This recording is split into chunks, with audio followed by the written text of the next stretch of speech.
20th of November 2022, Friday afternoon, 4:45. I didn't think so. I think it'd be like only 8 o'clock at night in summer. Beautiful Italian sunset. Si chiama tramonto sunset. Here I am on a road between Treviso, Badadno, my village, and this is called area's called Belvedere. Belvedere. They have a lot of biodiversity. As you can see, Prosecco, which has been already cultivated. Leaves will drop off. Group will come in. They'll trim the branches in a linear fashion, directed towards the ground, so you get a good crop.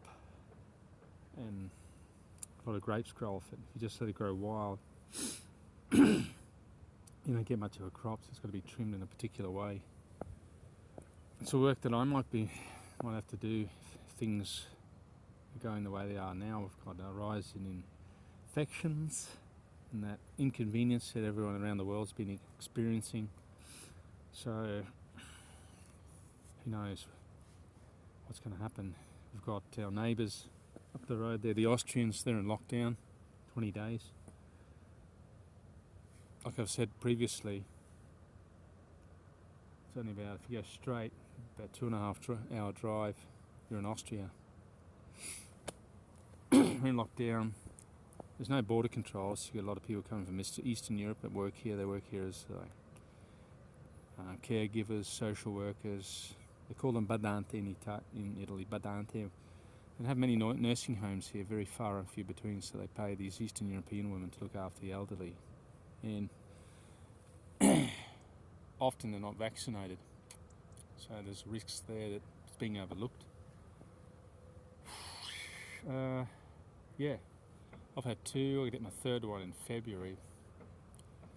I don't know, it's just gotta get used to like living with uncertainty and stay healthy, exercise every day, look after your health.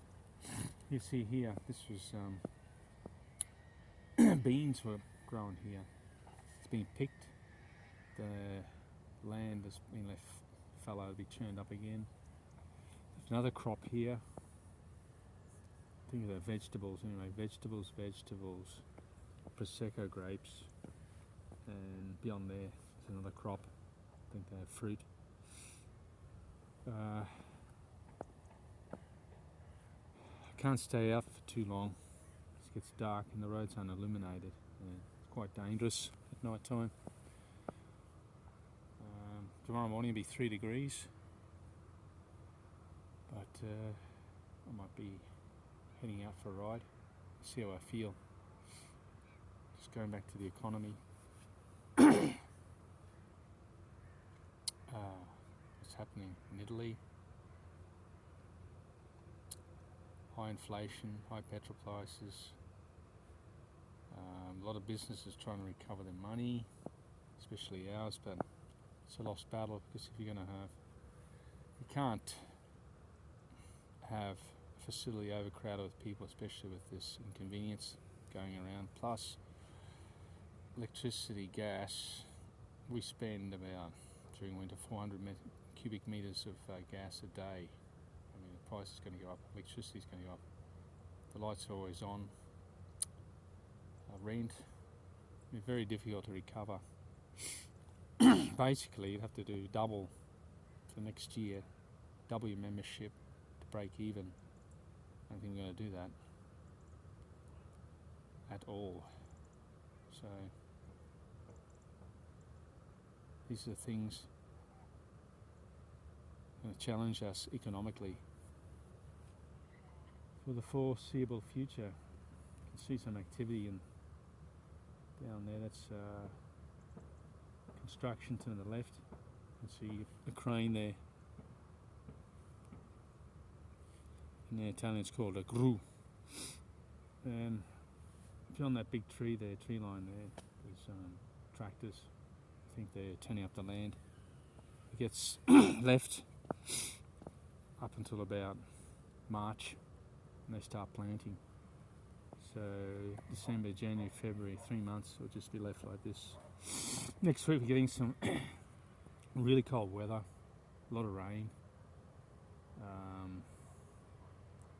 It'll be interesting to see the figures with the inconvenience figures next week. It's about, in my region, there's about 200 or about 1,000, nearly 2,000 infections a day. In my region, there's over nearly 300. It's this area here, the province. That's the problem about this inconvenience. It clogs up the hospital system. Last year I needed to have an operation, couldn't do it because it was full of people with the inconvenience I can't mention. It's happening again. Anyway, I'm going to enjoy the rest of my ride and probably do another video tomorrow. That's all I got to say. Just do a panoramic sweep with the camera. Just an idea what a northern Italy autumn is like, landscape.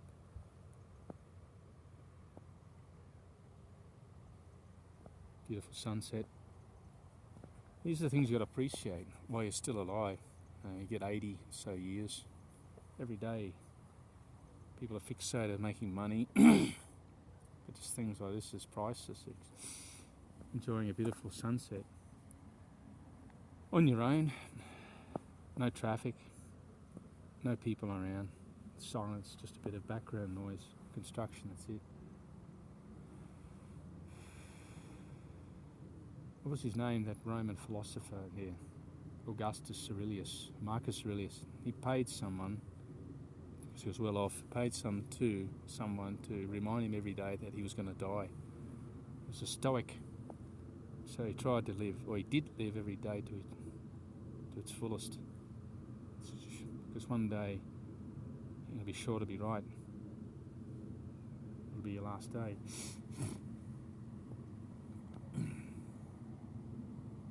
So try not to get caught up. There's a lot of people working on crypto, DeFi, you're going to make some money, sitting in front of a computer screen all day. I think Elon Musk, use him as a reference point often. I think he'd love to have some free time like now to himself. The phone's not ringing, someone's not hassling, he's not being interviewed, hasn't got to worry about stocks, or someone criticising him on Twitter or the internet, or the SpaceX launch is going to go, is everything going to be... I mean, only human beings we are. I mean, I don't think we're being programmed evolutionary to deal with those sorts of stresses. You've got to have times of quiet. I think he'd pay, like, if he could get a day of quiet, or even an afternoon, he'd pay like $1 million to just be left alone for one afternoon. If you asked him that, he'd say, yep, give someone, pay someone to keep everyone away from phone calls, everything, engagements. For one afternoon, he'd probably pay them $1 million. There's a car. So you see the roads here are very narrow. Originally designed, but they probably would have been just a path, just for horse and cart, built, in the late 1700s. And they haven't expanded it, just covered it with asphalt.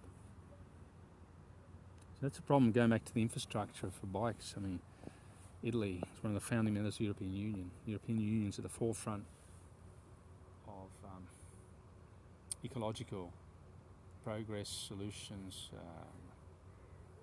climate initiatives, climate change initiatives, anti-pollution initiatives, but the infrastructure of bikes is woeful. I mean, if you go to Holland, top class, haven't invested. It's like that film, pretty silly example, Kevin Costner, Field of Dreams. You build a field and they will come. If you build the infrastructure for bikes, let's say this was a busy road and you had a lane dedicated for bikes, people would use it. I would.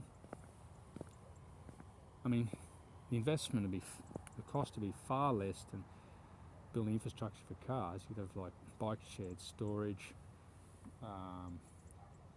bike shelters, coffee stops, showers, one every like 10 or 20 k's. You just pay a token, be tokenised, pay a token, have a shower, change your clothes, have locker rooms. No one's doing anything. We're still building massive Just like for cars.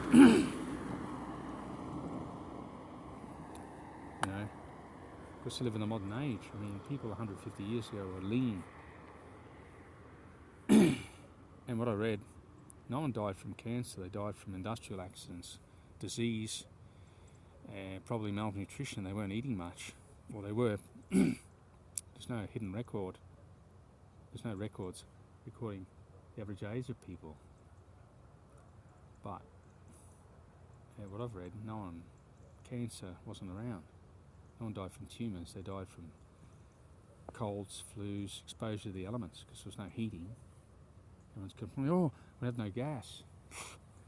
Well, get used to it. I mean, for eons, humans live without gas, heating, comforts. This is, like Jim Ricketts said, the new depression. Anyway, got to go. Have a good day.